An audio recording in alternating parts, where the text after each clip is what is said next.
Hello everyone, welcome back to my channel NS world. চলে এসেছি নতুন আরও একটা ভিডিওর সাথে। আর আজকে আমরা এখন 7টা বাজে, আমরা এখন ঘুরতে বেরোচ্ছি। আজকে আমাদের ঘুরতে যাওয়ার জায়গা হচ্ছে ডাউকি নদী। ডাউকি নদীর আশেপাশে যে কটা জায়গা আছে সেখানেই যাব। তো চলো আজকে ভিডিওটা দেখতে থাকো। কোথায় ঘুরতে যাই না যাই সেগুলো অবশ্যই তোমাদের সঙ্গে দেখাবো। আজকে আমরা যাব হচ্ছে কি ডাউকি নদী। আর ডাউকি নদীর ওই সাইডে যেই ঘোরার জায়গাগুলো আছে সেই সব জায়গায় মানে মোটামুটি যে কটা জায়গায় দেখা যায় আর কি, একটা দিনের মধ্যে দেখা সম্ভব। আর এখানে আবার বৃষ্টি শুরু, মানে বিকেল পর্যন্ত, সকাল থেকে বিকেল পর্যন্ত একভাবে বৃষ্টি চলেই যাচ্ছে। আর তারপরে মানে সন্ধ্যার দিকে বৃষ্টি একটু কমছে। আমাদের কপালটাই মনে হয় এমন। আসলে ওখানে সবাই বলছিল বৃষ্টি এখানে একটু বেশি হয়, সেটা তো হবেই, মেঘালয় বলে কথা। আর এই বৃষ্টির জন্যই আমাদের আর একটা যেটা আমরা সব মানে কয়েকটা জিনিস খুব ভালোভাবে দেখতে পেয়েছি, সেগুলো হচ্ছে এই ঝর্ণা। মানে পাহাড়ের ওপর যেখান দিয়ে জল পড়ছে না সেখানেই ঝর্ণা হয়ে গেছে। এই দেখো আমরা যেতে যেতে রাস্তায় এখানে দেখছি একটা প্রথম এই জায়গাটা আমরা প্রথম দাঁড়িয়েছি। এটা কিন্তু কোনো ভিউ পয়েন্ট না, কিন্তু এই জায়গাটাই এত সুন্দর লাগছে যে আমরা দাঁড়াতে বাধ্য হয়েছি।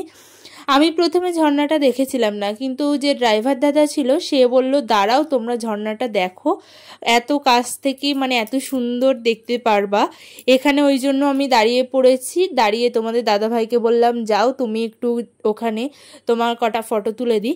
আর এটা হচ্ছে রাস্তার মধ্যেখানে, দেখতে পাচ্ছ ওই দিকটা পুরো খাই গভীর, আর এই দিকটায় এমন ঝর্ণা হয়ে গেছে, রাস্তা দিয়ে এমন জল যাচ্ছে। এখানে দেখো, এখানে ওই সাইডের পাহাড়েও দুটো ঝর্ণা হয়ে গেছে, মানে চারি সাইডে যেদিকেই তাকাবার সবুজ আর সবুজ, আর তার মধ্যেখানে ঝর্ণা। এত সুন্দর লাগছে দেখতে, পরিবেশটা সত্যি ভীষণ সুন্দর লাগছিল। মানে বর্ষাকালে এই পাহাড়গুলোর সৌন্দর্য যেন আরও বেশি করে ফুটে ওঠে। আর এই ঝর্ণাগুলোর হয়তো এর জন্য আমরা কয়েকটা জিনিস মানে কয়েকটা জায়গা ভালোভাবে দেখতে পারিনি, কিন্তু এই জায়গাগুলো খুব ভালোভাবে দেখতে পেরেছি। আর এখানে চলে এসেছিলাম আমরা ব্রেকফাস্ট করতে, কারণ সেই দিন আমরা ব্রেকফাস্ট করে বেরোইনি। আসলে ডাউকির রাস্তাটা নাকি খুব একটা ভালো না, মানে পাহাড়ি রাস্তা, দু সাইডে খাই, মধ্যেখান দিয়ে রাস্তা। আর এই রাস্তাটায় নাকি খুব ধস নামে। ওই জন্য আমাদের ড্রাইভার দাদা বলেছিল যে তোমরা না যতটা সকালে পারবা বেরিয়ে আসার চেষ্টা করবা, ব্রেকফাস্ট রাস্তায় করে নিও, কারণ এই রাস্তায় একটু যাওয়াটা রিস্কি। যত রাতের আগে ফিরে আসা যায় ততটাই ভালো, মানে রাত করাটা একদমই যাবে না। ওই জন্য আমরা ব্রেকফাস্টও করে আসিনি, এখানে এসে ব্রেকফাস্ট করে নিয়েছি।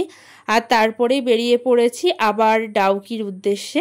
আর এখানে দেখতেই পাচ্ছ রাস্তাটা কতটা খতরনাক, এই দু সাইডেই সত্যি পুরো খাই আর মধ্যেখান দিয়ে রাস্তা, মানে রাস্তাটা খুবই একটুখানি এদিক থেকে ওদিক হলো তো ব্যাস তোমার একদম কাজ জায়গায় শেষ। ওই জন্যই। আর এইগুলো দেখো পুরো মেঘে ঢাকা।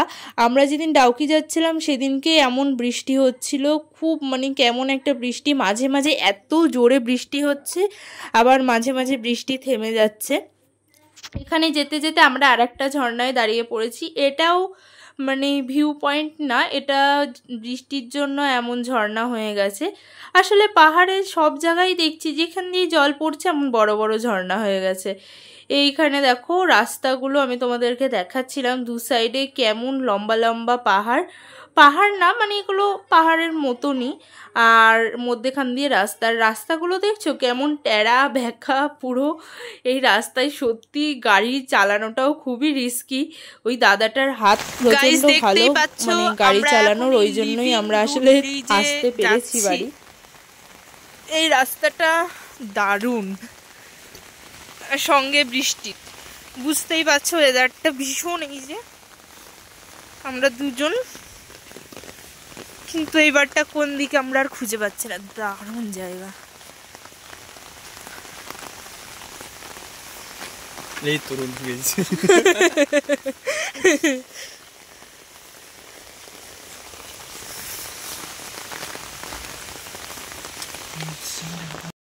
শুনেই তো নিলে, এখানে আমরা যাচ্ছিলাম লিভিং রুট ব্রিজে।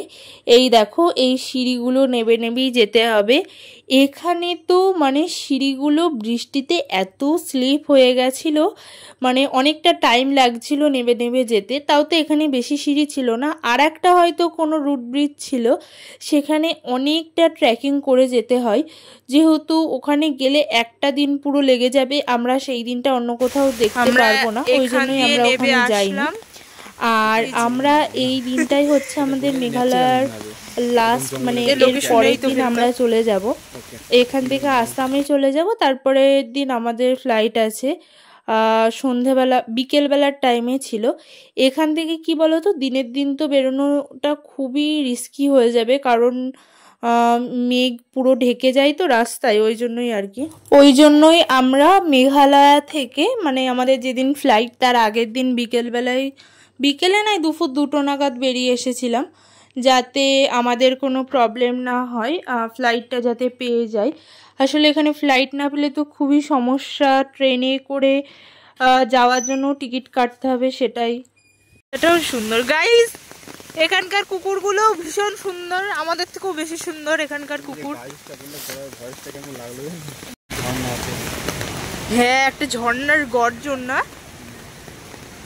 তো বন্ধুরা, এই আশেপাশে কোথাও একটা ভীষণ বড় ঝর্ণা আছে, যেটার গর্জন আমরা শুনতে পাচ্ছি। ছাড়ো, তুমি ঘাটটা ছাড়ো, তাহলে আমি শুনতেই তো পারলে, আমি বললাম একটা ঝর্ণার গর্জন শোনা যাচ্ছে। আসলে এই লিভিং রুট ব্রিজের তলা দিয়ে একটা ঝর্ণা মতনই কিছু একটা, মানে এমন, ওটা হয়তো ঝর্ণাই হবে কিংবা জল নদী টাইপের কিছু একটা বয়ে গেছে, যেটা প্রচণ্ড একটা গর্জন, জোরে একটা আওয়াজ হচ্ছে। আর এখানে এই সিঁড়িগুলো, মানে সিঁড়িগুলো বুঝতে পেরেছো, সব পাথর দিয়ে রাখা সিঁড়ি। এখান থেকে তোমাদের দাদাভাই আর আমি নামছি দুজনেই পেঙ্গুইনের মতো করে। আসলে এই রেনকোটটা পরে আমাকে পুরো পেঙ্গুইনই লাগছে, কেন কে জানে। আমার তো নিজেকে দেখে খুব হাসি পাচ্ছে, এমন পাগলের মতো লাগছে। আর এই দেখো, এইটা হচ্ছে সেই লিভিং রুট ব্রিজ। জায়গাটা অসম্ভব সুন্দর, কিন্তু আমরা যেখানেই যখনই যাচ্ছি তখনই এত ভিড় হয়ে যাচ্ছে, কেন কে জানে। এখানে দেখো, যখন এসছি হালকা, মানে বেশি লোকজন ছিল না, তারপরে এত লোক চলে আসলো, প্রচণ্ড ভিড় হয়ে গেছিলো। এখানে আমরা দুজন গেলাম, গিয়েই দাঁড়িয়ে আছি, দেখছি আমি জায়গাটা এখান থেকে। আমি তাই তোমাদের দাদাভাইকে বলছি, কেউ যদি জলের ভেতরে পড়ে যায় তার কি হতে পারে। আর একটা জিনিস, এই জিনিসটা আমার সত্যি ভীষণ ভালো লাগলো এখানে। এই দেখো, এখানকার না সবাই সব জায়গা ভীষণভাবে পরিষ্কার রাখে, যেটা আমার কাছে খুবই ভালো লাগলো। দেখো তোমরা একটা একটা পাতা কীভাবে ফুটে ফুটে ওরা তুলছে, কি সুন্দর, তাই না? আর আমাদের এখানে কোনো এমন ট্যুরিস্ট প্লেস থাকলে সেখানে মানে নোংরা, সবাই জলের বোতল ফেলে একদম যাচ্ছে তাই করে ফেলে। আর এখানে একটা একটা পাতা সবাই হাত দিয়ে দিয়ে তুলে ফেলে দিচ্ছে, সেই জিনিসটা আমার অত্যন্ত ভালো লেগেছে। আর একটা কথা কি জানো তো, এই যে জলগুলো দেখছো, এই জলগুলো যে এত ঠান্ডা, আমার পা তো রীতিমতো কি বলবো, মানে অবশ হয়ে গেছিলো এই ঠান্ডা জলে, ভীষণ ঠান্ডা এই জলগুলো। আর এ দেখো, আমি এখানে দাঁড়িয়ে আছি, এই জলগুলোর ভেতরে পা দিয়ে দাঁড়াতেও ভীষণ ভালো লাগছে। যাই হোক, তারপরেই আমরা চলে এসেছি এখানে। মানে এটা হচ্ছে গ্রাম, আর এই গ্রামটার নামও আমার এখন মনে নেই, ওই জন্য বলতে পারলাম না। আচ্ছা, এটাও একটা ট্যুরিস্ট প্লেস, এখানে সবাই যায়, তোমরা অনেকে জেনে থাকবা। যাই হোক, এখানে এসে আমরা লাঞ্চ করে নিয়েছি। লাঞ্চ করার পরে ড্রাইভার দাদাটা বললো, যাও তোমরা এই জায়গাটা ঘুরে আসো। আর ওই ব্রিজটা দেখতে পেরেছো, ওটা হয়তো বেতের অমনই কিছু একটা বাঁশ দিয়ে বানানো ব্রিজ।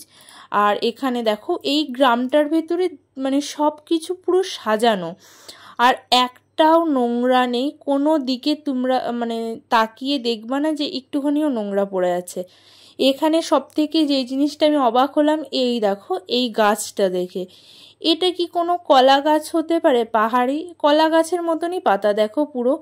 আমি তো বুঝতে পারছিলাম না, আমার মনে হলো এটা কোনো হয়তো পাহাড়ি কলা গাছ হতে পারে, আমি সঠিক জানি না। আর দেখো, এখানেও আমরা আসার পরে দেখছি এত ভিড় হয়ে গেল।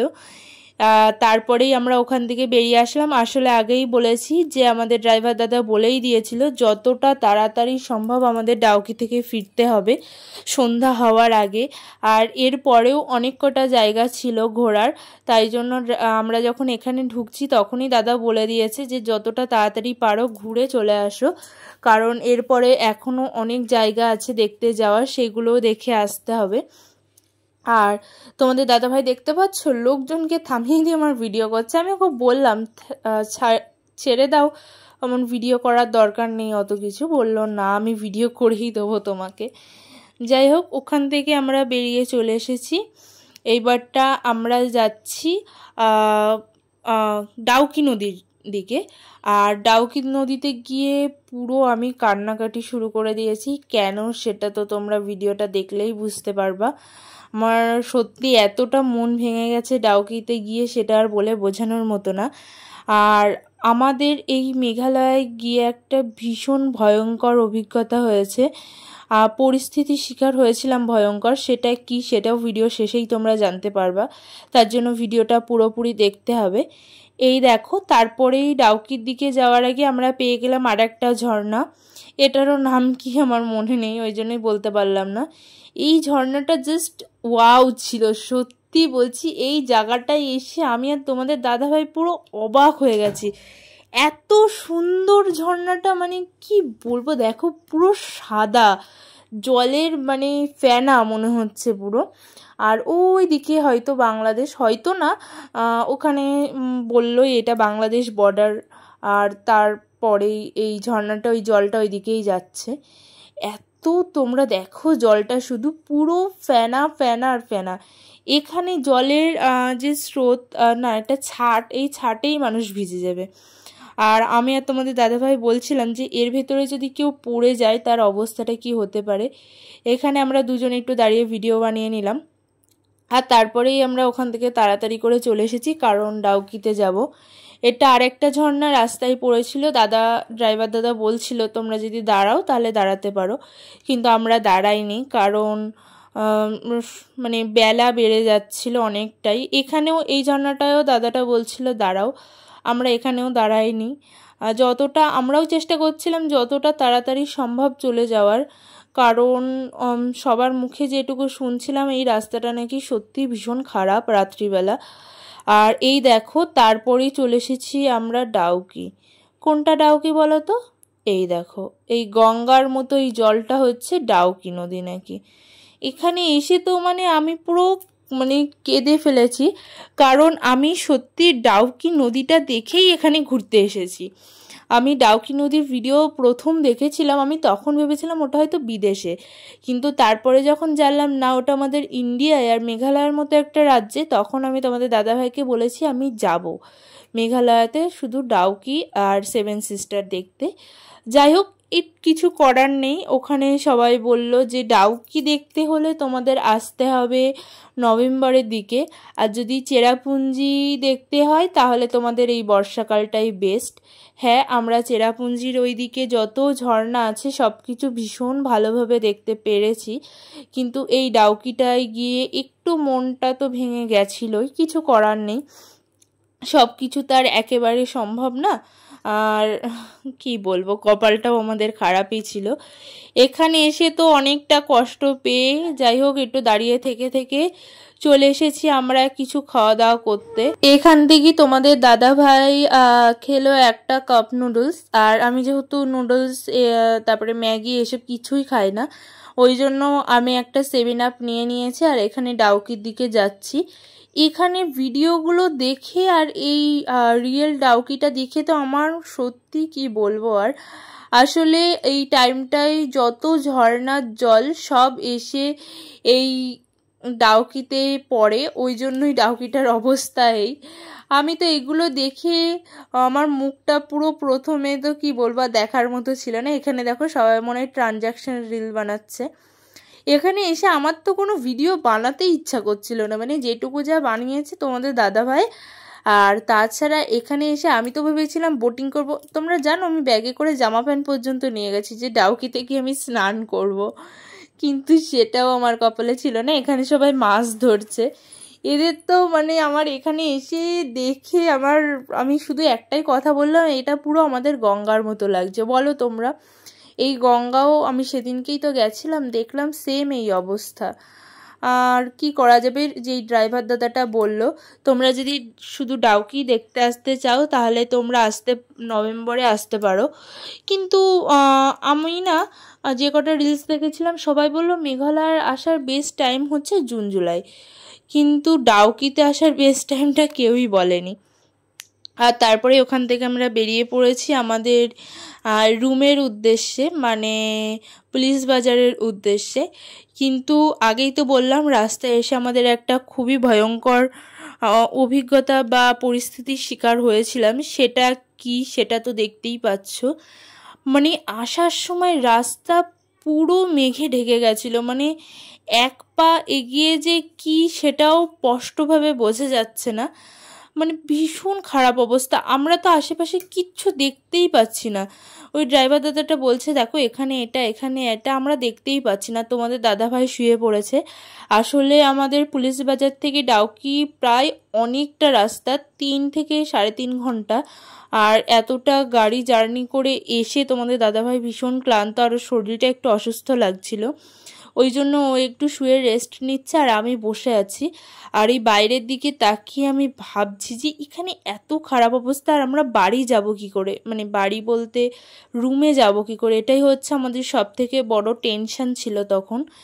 আর এখানে আসার সময় আর একটা জায়গায় আমরা দাঁড়িয়েছিলাম, এই জায়গাটাও খুব সুন্দর, ওই জন্য মানে খুব কম টাইমের জন্য, মাত্র 5 মিনিটের জন্য মনে হয় আমরা দাঁড়িয়েছিলাম। আর রাস্তাটা দেখো দুদিকেই পুরো খাই, মানে পাহাড় বড়। আর তারপরে এখানে আমরা চলে এসেছি, আমরা সকালে যেখান থেকে চা খেয়ে ব্রেকফাস্ট করে বেরিয়েছি সেই জায়গাটায় আবার এখানেও একটা ভিউ পয়েন্ট আছে, এখানে আমরা উঠে আগে দেখে নিলাম। আর তারপরেই আমরা বেরিয়ে পড়েছি। এই তখন কটা বাজে বলো তো, 6:30 মতো। আর রাস্তার অবস্থা দেখতে পাচ্ছ, ড্রাইভার দাদা তো বলছে কি করে যাব আমরা ভীষণ ভয় পেয়ে গেছিলাম। রাস্তার অবস্থা তো ভীষণ খারাপ, একটু এদিক থেকে ওদিক হলে আমাদের জীবনটা তখনই শেষ। এই জন্যই এই টাইমটাই সত্যি আমরা 3 জনে ভীষণ রকমভাবে ভয় পেয়ে গেছি। আর আমাদের সামনে একটা মানে অনেকক্ষণ এমন করে আস্তে আস্তে গাড়ি চালানোর পরে কিছুক্ষণ পরে একটা ট্রাক দেখতে পেয়েছিলাম আমরা। সেই ট্রাকটাকে ফলো করে করেই আমাদের ড্রাইভার দাদা যাচ্ছিল।